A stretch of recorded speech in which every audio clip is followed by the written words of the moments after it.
Hello, Barbara Ann Mojica, aka Little Miss History, and I'm back with you for another edition of the 2-Minute Teacher, how to set up a mini lesson in just a couple of minutes.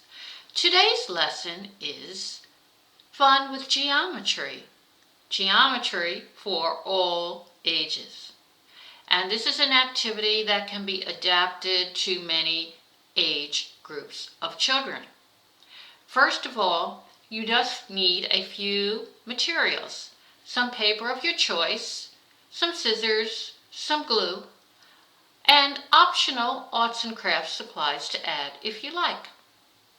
First, you're going to ask the child to trace some common geometric shapes, like circles, squares, triangles, rectangles, and then you're going to ask them to cut the shapes out.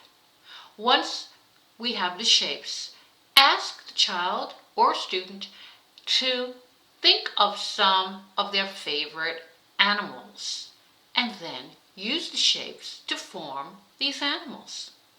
Once they've done that, they can label the animal, have them glued to make it a permanent creation, and according again to the age of the child, you can have them identify the names of the shapes, the number of sides, the number of angles, and so on.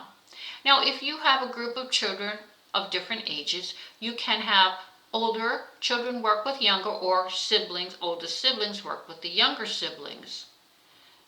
And they can develop the shapes that way.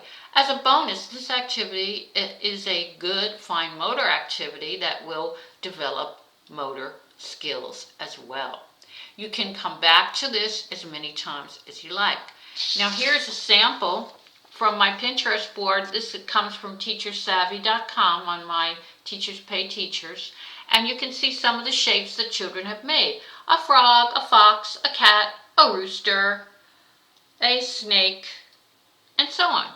If your child doesn't want to make animals, they can make common objects. The sky is the limit on using imagination.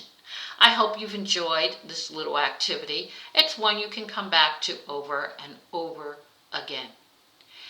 If you want more lessons, just hit subscribe and notifications, and I'll have a new lesson each Friday.